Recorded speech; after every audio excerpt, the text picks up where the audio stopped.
Oh goodness, we're being recorded. Um, the these precepts were founded. They have grown and changed throughout the centuries. So once upon a time in the Buddha's day, he created a system of rules called the Vinaya or the Vinaya. And these rules arose as needed when there was conflict in his community, when something didn't work out quite right, where there were disputes, where resentments arose, where harm was done. When these things arose, he would make a rule. Okay, monks, now it's going to be like this. And these these rules were often proscriptive. These are the things a monk shouldn't do. These are the things a nun shouldn't do. And there were hundreds of them, slightly more of them for nuns than for monks. But there were a great many of them. And they formed the practice container for many centuries. And this is a very sort of quick and dirty Buddhist history of the precepts right now. There's a lot more that can be studied about them. Over the years, over the centuries, after the Buddha's death, as Buddhism evolved, as it moved from country to country, as it changed, as Mahayana Buddhism began to arise and form and develop, there were these ideals of bodhisattvas. So bodhisattvas are the embodiment of enlightened qualities. And there began to be vows taken in relation to these bodhisattvas. And for a number of centuries, when monks would ordain, they would take the Vinaya rules and the bodhisattva precepts as well. So both sets were held. And in our tradition, in this Zen tradition, in Japan, for reasons both religious and political, there was a teacher who wanted to gain the authority to ordain his monks at his own temple. At the time, it had been that in order to be ordained, the monks had to receive permission from the state. And so he was trying to make it such that the authority to ordain for his monks resided with him instead of with the government. And he changed this such that these bodhisattva precepts were all that were needed. So in our tradition, in our lineage, it's the bodhisattva precepts that are used to mark all of these significant parts of Zen training. So the monastics don't take the Vinaya in our tradition, but we do adhere to the 16 bodhisattva precepts. And lay people and monastics take the same set of precepts. There's not anything different there. And these precepts have aspects that are still proscriptive, don't do these things. And, well, prescriptive and proscriptive, I guess is what I want to say. They've got the aspect that says don't do these things, and it's got the aspect that says instead do these. So for example, do not kill, cultivate and encourage life. And we work with these. What I found is we tend to emphasize different parts of these at different parts of our practice. There are times when I really focused on the do nots. Don't kill, don't steal, don't misuse sexuality, all down through the rest of the 10 of them. Don't indulge anger. That was a big one for me, still is. And then there were other times in practice where I really needed to lean into the positive side. This is what you should cultivate. And we can hold these precepts as koans, as questions, as practice, where it's not so much a rule to memorize or an intellectual definition to be able to hold and spit out when someone asks it of you. It really becomes a question. What is it to not kill? What is it to cultivate life? Who is it that refrains from killing? Who is it that cultivates life? Where do I see it? Where does it feel like it's missing?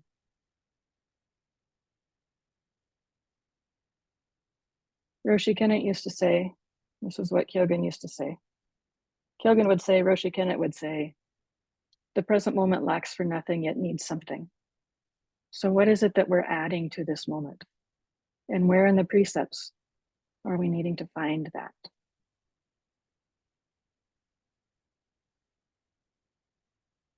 Because of this, because we're working with precepts as koans, as questions, as ways to reflect on our practice, as ways to mirror what we see in the universe, I might use different words when I'm talking about my experience of the precepts than someone else might. And at times it can feel like all of these ideas are just relative. That like there's no hard and fast rule. There's no like, okay, absolutely, that's crossing a line. But I'd ask you to hold that as a question. Where does it feel like those lines do get crossed? Where does it feel like, you know, stepping on grass is okay? It's not really killing it, but maybe squishing a spider is going too far. Like, where does that shift? Where does that change?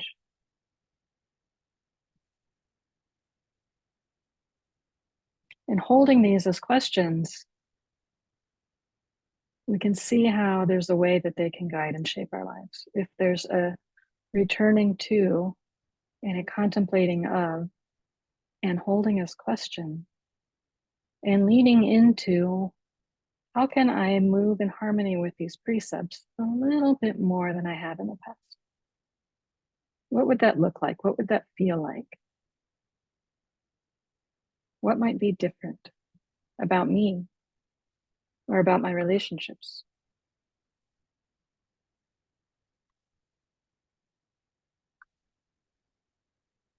What are the meanings of these precepts? Beyond the words that we recite, what is the heart of them? Where do they speak to us? And these are all things I'll encourage those of you who are going to be presenting on the precepts over this class series. I'll encourage you to consider those. Where does this precept sing in my heart? Where do I trip over it in the dark when I'm reactive? What do I do when I feel like I've broken a precept?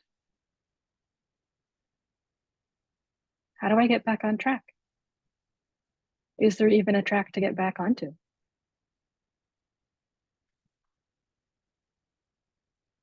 So they guide and they shape. They give us an ideal to point towards without giving us anything concrete to grab onto.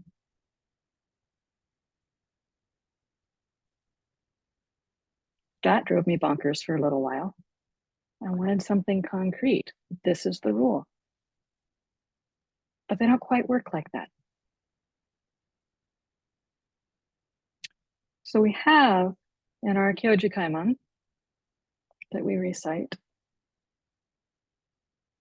Kyoji Kaimon has a number of sections in it. And many of you are going to be presenting on the 10 grave precepts. And I believe next week, Muji will be talking about taking refuge and the 3 pure precepts. So he'll be leading that. But I want to talk a little bit about the introduction to the precepts and a little bit about contrition. So we start our recitation giving and receiving the teaching of the precepts. And that in itself is a big part of the teaching of the precepts, giving and receiving. It's not only giving, it's not only receiving, but we are constantly both giving and receiving. The great precepts of the Buddhas are kept carefully by the Buddhas. Buddhas give them to Buddhas, Dharma ancestors give them to Dharma ancestors. It's pointing to connection. Transmission of the precepts is beyond the 3 existences of past, present, and future. Enlightenment ranges from time eternal and is, even now. Shakyamuni, the Buddha of this world, transmitted the precepts to Makakasho, and he transmitted them to Ananda. When we recite our ancestral lines, we start with the 7 Buddhas of the past, and then Shakyamuni, and then Makakasho, and then Ananda. And so this reference to Shakyamuni, the Buddha of this world, transmitting the precepts to Makakasho, and then to Ananda, it shows the beginning of this lineage of the transmission of the precepts. It shows the spiritual transmission, the spiritual lineage, the spiritual passing on and teaching of from one to another, down through the generations. This is the meaning of the transmission of living wisdom. Living wisdom. The precepts need us to enact them, to embody them. We need the precepts to guide and shape. It's a relationship. And next we have a section on contrition. And contrition, we can think of it in a way. Sometimes the word confession is used because people tend to be more familiar with that word.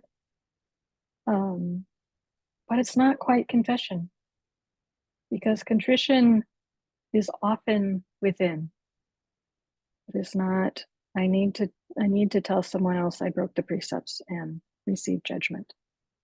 But it is recognizing that we have caused harm and making that commitment to return towards skillful action. Because of their limitless compassion, the Buddhas and Dharma ancestors have flung wide the gates of compassion to all living things. That's so inviting. We all get to participate. No one is left out. Although karmic consequence is inevitable at some point in the 3 periods of time, contrition brings freedom and immaculacy. We see where we've been unskillful. We admit it to ourselves. We take ownership of our actions. And we have the aspiration to do better, to choose something skillful, to thoroughly understand our own reactivity. That can be really hard.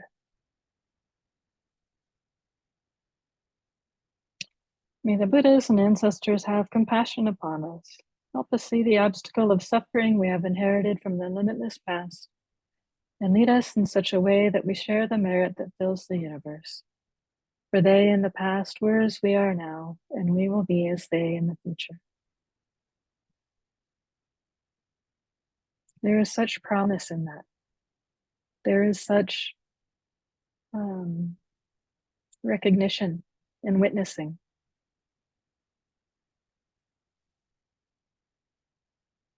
For they in the past were as we are now, and we will be as they in the future. Nothing that we are doing now impedes our enlightenment.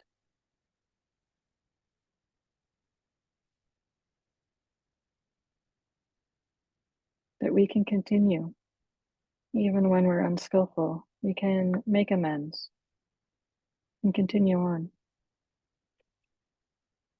All my past and harmful karma, born from beginningless greed, hate, and delusion, through body, speech, and mind, I now fully avow. Those are powerful words. Recognizing that karma comes from the limitless past, that we don't know, we can't know the karma that moves through us. We can't always know why we do what we do, or the things that bring about our reactivity. But we can be responsible about our actions.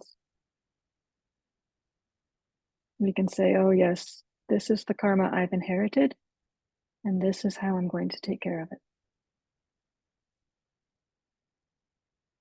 Contrite heart is open to the Dharma and finds the gateway to the precepts clear and unobstructed.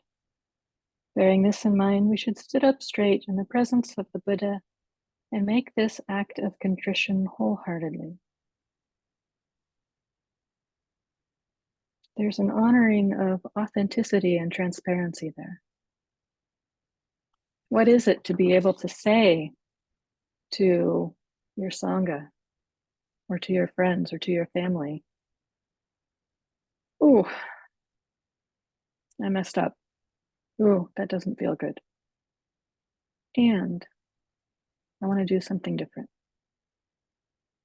And I'm going to reorient towards the precepts.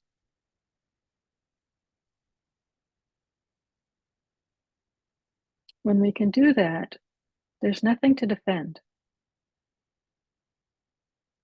And that self that broke a precept can just fall away. And a self that's keeping the precepts emerges. We still have to fix our harms. We don't get out of that. We still have to repair our relationships, but those are doable.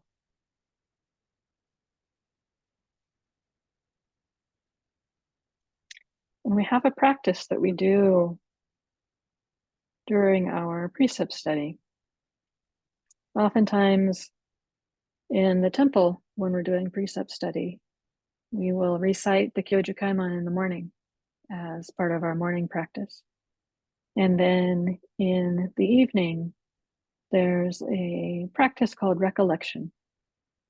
And this is spending some time in the evening, sitting comfortably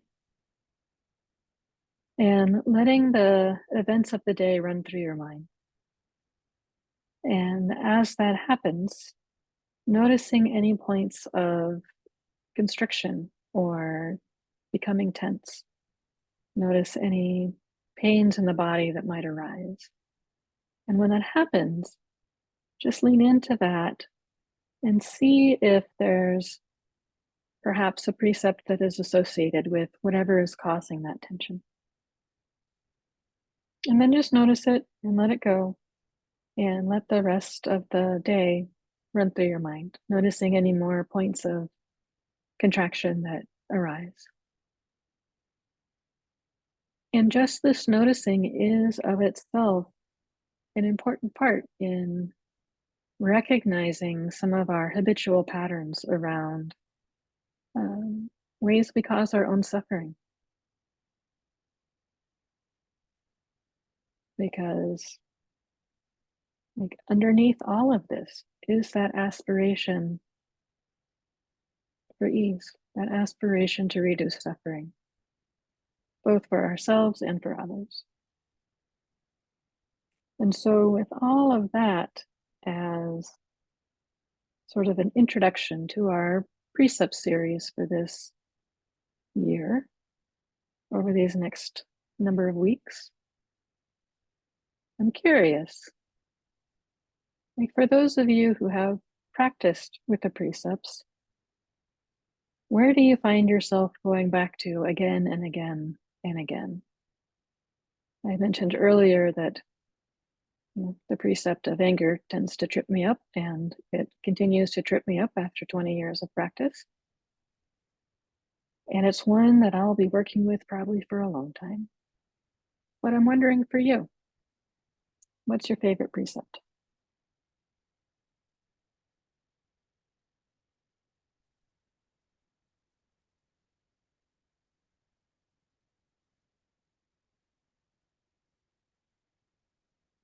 Good. Resisting not dwelling on past mistakes. Mm. That I've got this loop that I play continually of just about everything I've done wrong in my entire life that I regret, and don't know how to hit the stop button on that. It just keeps going, you know. And, it may take 20 years, but I'm becoming more aware of it, and you know, trying to at least turn the volume down. Mm-hmm. And what's it like when you're able to do that? Yeah, it's a bit of a relief.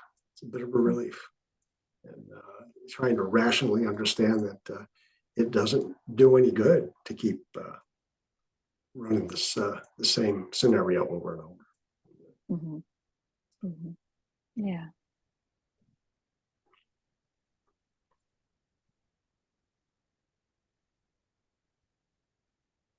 Other thoughts, other precepts. Praise self and blame others, or just Yeah. praise self. Mm-hmm.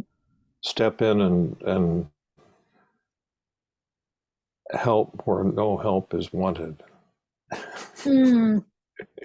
And realize I put my foot in it again. And then to quiet down and let it resolve this little kerfluffle on its own in my mind, in my body, really, in my chest, in my stomach, rather than in my head. Mm-hmm. And it's a little bit better, but it keeps, as Dennis just said, this keeps coming back. Damn it! Yep. Yep. Thanks for sharing that, Chip.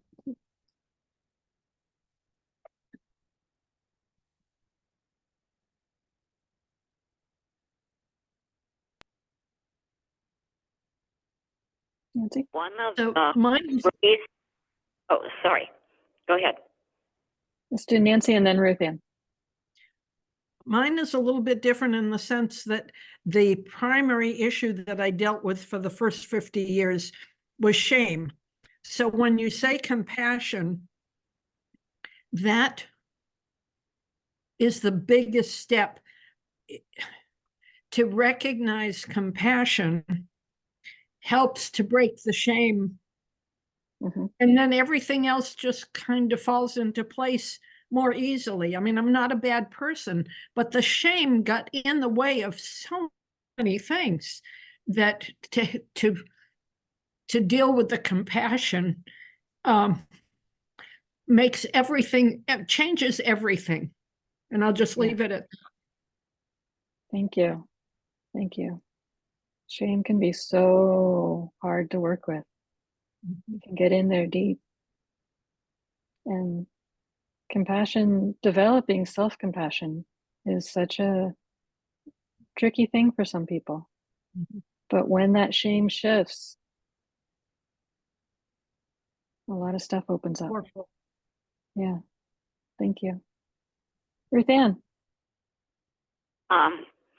One phrase that jumped out at me initially was avoid haphazard talk. Just because haphazard is just what it says. It's sloppy, it's careless, it could be flippant, or just, I find, I'm buying into and adding to drift in the conversation where someone is being judged. And so then there can, I've noticed, to become kind of a almost camaraderie of, oh yes, that person is inappropriate, and we all recognize. And that's a loop that I don't want to participate in, and I recognize it after I've already stepped into it. And as Nancy mentioned, compassion, if I apply that enough ahead of time, it helps me steer clear of that habit I don't want to be drawn into, or even sometimes initiate. So it's not a social reward to be kind of, I find myself doing that, but it's not unusual that that keeps popping up for me. Thank you for sharing that, Ruth Ann. And my hope is that as we work with the precepts, that we remember to treat ourselves gently. Because for those of us who, going back to what Nancy said, for those of us who have a relationship with shame, it can often pop up when, oh, I broke that precept again. And then the shame comes in.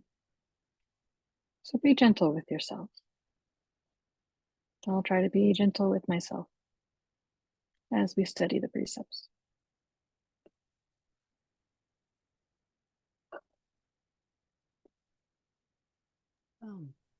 I think, oh, sorry. Go ahead, Joanne.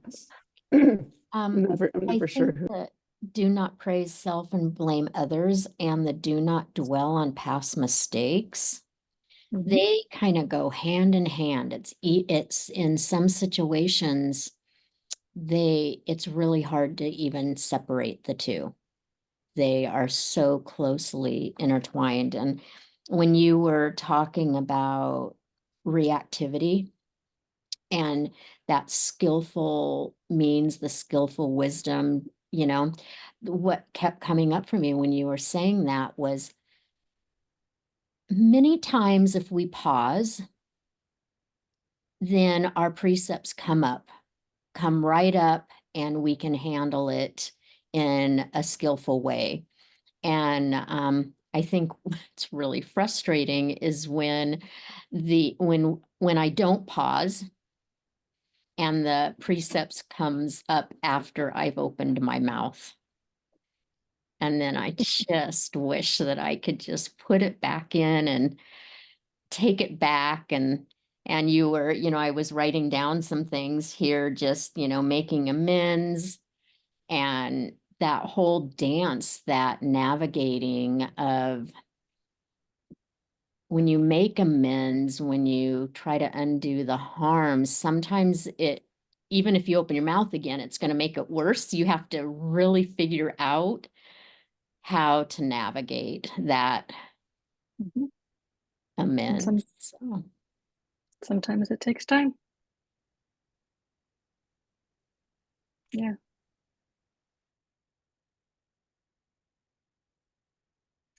Money and then Trish. Yeah, so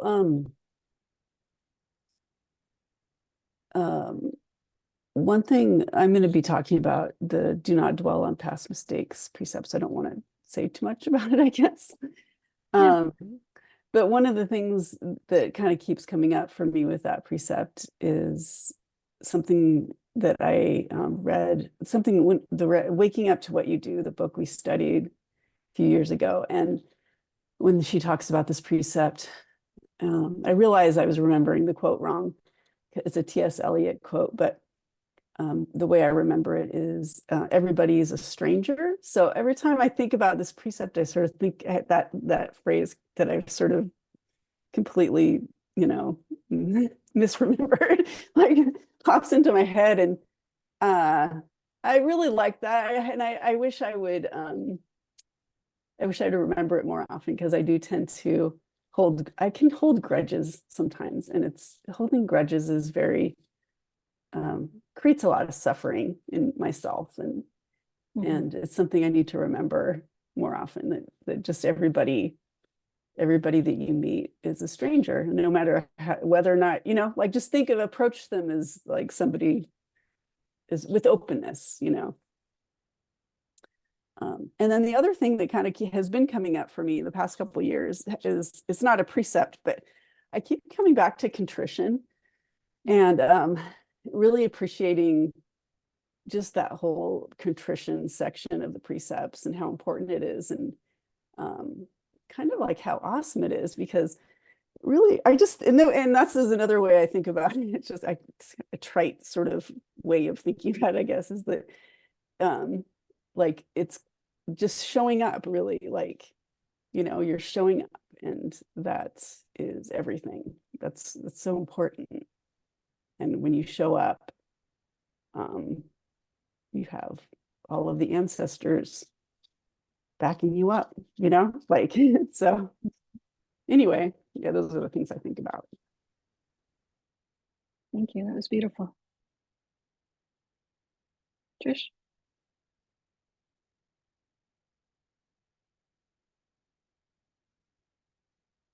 Like many others, dwelling on past mistakes and also indulging in anger. And in some ways, for me, they go hand in hand. Indulging in anger, I get mad at myself for being so stupid to not have taken the other road, or not have done what I did. And then I get maybe mad at the situation or at the person involved in the situation, but I also get really mad at myself. So tell myself, you were brought up in a really good family and you were really well loved. Why did you do something so stupid? You knew better. But I think I've been dealing with this for, several years now. And I think what I have done and been doing that helps a lot is I'm aware of that. And then I tell myself, I try to tell myself, you did the best you could then. It doesn't mean that you don't regret it now, but you made the best decision. You have to trust you made the best decision back then, whenever it was. And then I'm not there anymore. I'm here. I try and be present, like I'm here now, and appreciate what I have now rather than lament what I think I could have had I gone on another road, which you don't know. So it's really been helping to really stay in that mind frame. And sometimes it's really hard to get there, but that's what I keep working on. Thank you. And we're just about at the end of our time together. And I just want to say one last thing before we end, and that is the precepts describe human activity. And we tend to divide them into the doing these actions are bad and the doing these other actions are good. But remember that they're all human. So when we do find ourselves falling into regret, or falling into haphazard talk, or falling into losing our temper, or falling into who knows what, we're still human. And we have the aspiration to develop our bodhisattva muscles. But that doesn't mean we have to be perfect. Because when we set up that expectation of perfection, it just becomes another obstacle. So invite that humanity, let your humanity be seen, and also aim towards kindness, aim towards compassion, aim towards equanimity, aim towards joy. all these precepts are pointing us towards. It's really doable. So with that, abiding in this ephemeral world like a lotus in muddy water, the mind is pure and goes beyond, thus we bow to Buddha. All Buddhas throughout space and time, all honored ones, bodhisattvas, mahasattvas, wisdom beyond wisdom, maha prajna paramita. Thank you all.